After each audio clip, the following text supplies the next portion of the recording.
जन्नत के दरख्त के बारे में कुरान मजीद में क्या कहा गया है?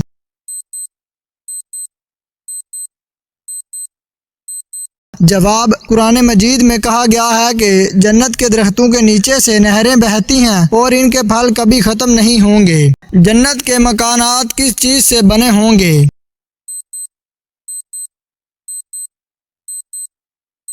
जवाब, जन्नत के मकानात मोतियों, याकूत और जमुर्द से बने होंगे। सवाल, इस्लामी तालीमात के मुताबिक जन्नत में सबसे आला मुकाम कौन सा है?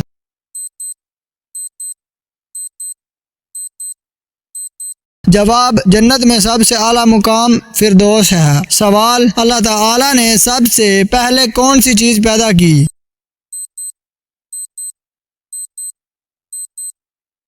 जवाब, अल्लाह ताला ने सबसे पहले नूर को पैदा फरमाया। सवाल, नबी करीम सल्लल्लाहु अलैहि वसल्लम पर पहली वही कितनी उम्र में नाजिल हुई?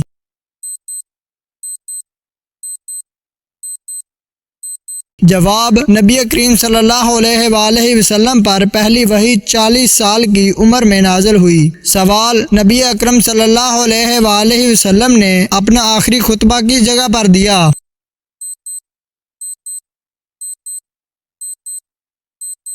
जवाब, मैदान अरफात में। सवाल है, क़यामत के दिन सबसे पहले किस चीज़ का हिसाब लिया जाएगा?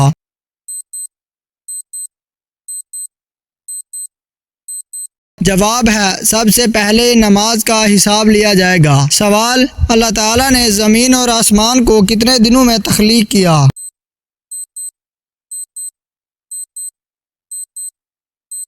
जवाब, 6 दिन के अंदर। सवाल, हज़रत उमर फ़ारूक रज़ियल्लाहु ताला अन्हो ने इस्लामी सल्तनत को कितने हिस्सों में तकसीम किया?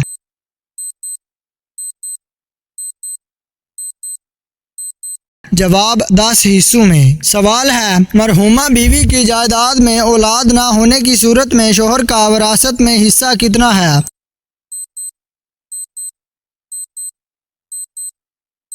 जवाब, आधा हिस्सा। सवाल, मरहूम शोहर की जायदाद में औलाद ना होने की सूरत में बीवी का कितना विरासत में हिस्सा है?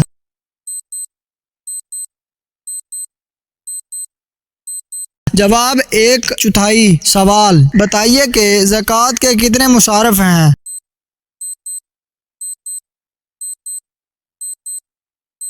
जवाब, 8 मुसारफ हैं। सवाल, रसूल अल्लाह सल्लल्लाहु अलैहि वसल्लम की ऊँटनी का नाम क्या था?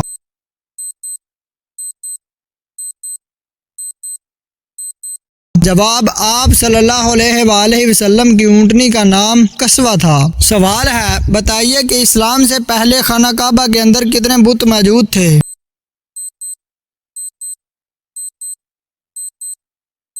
जवाब है 360 बुत। सवाल, बताइए कि सुलह हुदैबिया का मुआहदा कब हुआ था?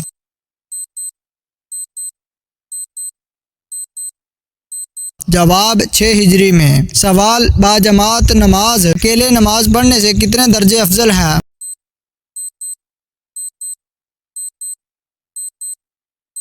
जवाब, 27 दर्जे। सवाल है, कितने बच्चों ने दूध पीने की हालत में बात की थी?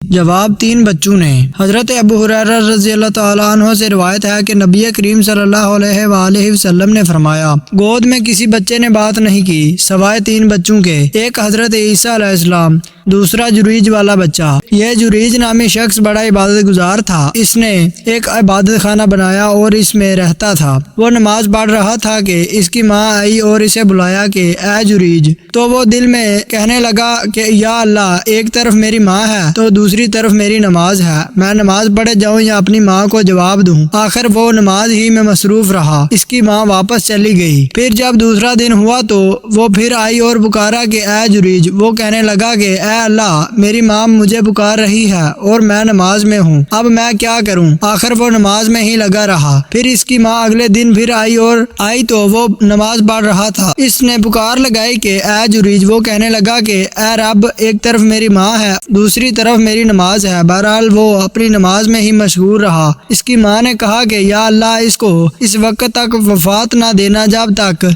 ये फाहिश औरतों का मुंह ना देख ले, यानी कि इनसे इसका सबका ना पड़ जाए। फिर बनी इसराइल में जुरीज का एक इसकी इबादत का बड़ा चर्चा होने लगा और बनी इसराइल में एक बदकार औरत थी जिसकी खूबसूरती ज़रबुल मिसाल थी। वो बोली, अगर तुम कहो तो मैं जुरीज को अब्तला या फितना में डालूं। फिर वो औरत जुरीज के सामने गई, लेकिन जुरीज ने इसकी तरफ कुछ तवज्जो ना की। आखिर वो एक चरवाहे के पास गई जो कि इसके इबादत खाने में आया करता था और इससे जना कराया, जिससे वो हामला हो गई। जब इसने बच्चा जना तो कहने लगी कि ये बच्चा जुरीज का है। लोग ये सुनकर इसके पास आए, इसे नीचे उतारा और इसके इबादत खाने को गिरा दिया और इसको मारने लगे। वो बोला कि तुम्हें क्या हो गया है? उन्होंने कहा कि तूने इस बदकार औरत से जिना किया और इसने तुझसे एक बच्चे को जन्म दिया है। जुरीज ने कहा कि वो मुझे बच्चा लेकर आओ। लोग इसको लाए तो फिर नमाज पढ़ी और कहा कि ऐ बच्चे, तू बता किसका बच्चा है? तो बच्चे ने साफ बता दिया कि मैं फलां चरवाहे का बच्चा हूँ। सवाल है, क्या आपको मालूम है कि कौन सी नमाज पढ़ने का सवाब एक हज के बराबर मिलता है?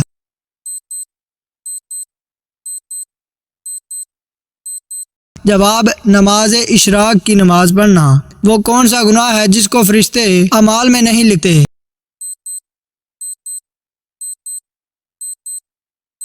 जवाब, वो गुनाह जिसको करने के बाद इंसान फौरन तौबा कर ले। याद रहे कि यह सिर्फ सगीरा गुनाह के बारे में है। वो कौन सा इस्लामी महीना है जिसको नेकियों का मौसम बहार कहा जाता है?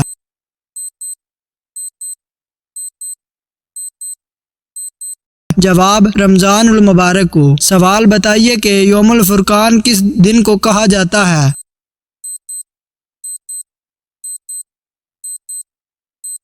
जवाब, जंगे बदर वाले दिन को। सवाल, इंसानी जिस्म के वो कौन से हिस्से हैं जो मरने के बाद भी बढ़ते रहते हैं?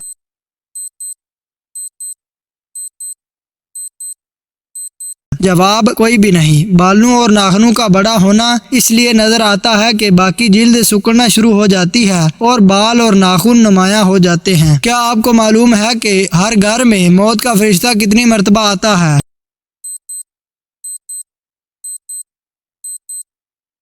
जवाब, 5 मरतबा। बताइए कि किस अमल से बिना मेहनत किए या खर्च किए सदके का सवाब मिलता है?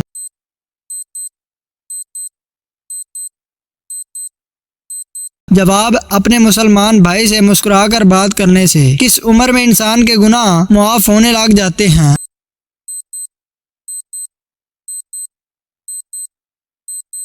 जवाब, 90 साल की उम्र में। सवाल है, कौन सा अमल गुनाह को बर्फ की तरह पिघला देता है?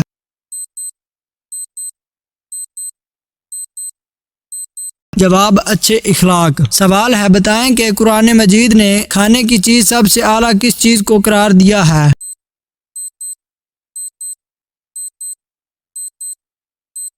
जवाब, शहद को। सवाल है, बताएं कि एक मुसलमान के दूसरे मुसलमान पर कितने हकूक हैं?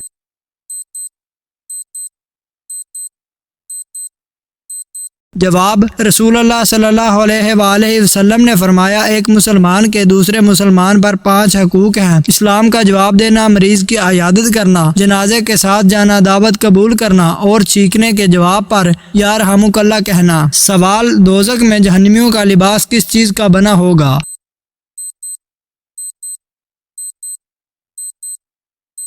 जवाब, आग का बना होगा। एक मर्द पर सबसे ज्यादा हक किसका होता है?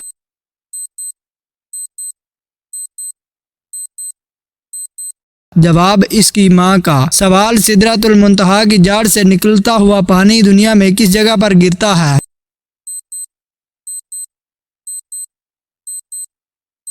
जवाब, एक हदीस में आता है कि रसूलुल्लाह सल्लल्लाहु अलैहि वसल्लम ने फरमाया कि मैंने मिराज के मौका पर छठे आसमान पर मौजूद सिदरतुल मुंतहा की जड़ से निकलता पानी देखा जो कि दरियाए नील और दरियाए फरात में गिरता है। सवाल, क्या आप जानते हैं कि वो कौन सा अमल है जिसको कुरान मजीद में सबसे बड़ा जुल्म करार दिया गया है?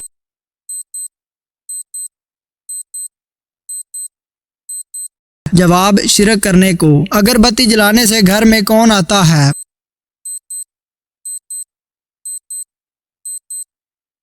जवाब, जिन्नात। अक्सर जिन्नात को अगरबत्ती की खुशबू बहुत ज्यादा पसंद होती है और वो इसके इर्द गिर्द मंडलाते रहते हैं। अलबत्ता वो घर में किसी को नुकसान नहीं पहुंचाते। जब नमाज खड़ी हो जाए तो मस्जिद की तरफ किस तरह आना चाहिए?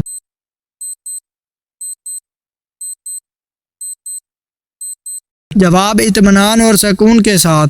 क्या आप जानते हैं कि हदीस मुबारका में किसे जन्नत के फूल कहा गया है?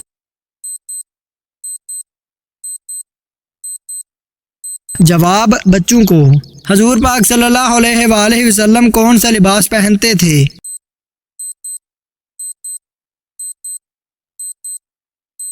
जवाब, कुर्ता और तहमद। माँ बाप के कौन से गुनाह की सजा बच्चों को मिलती है?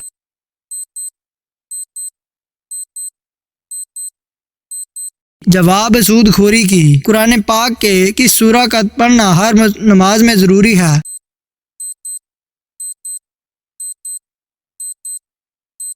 जवाब, सूरा फातिहा का। क्या आप जानते हैं कि खाना काबा का नक्शा किसने तैयार किया था?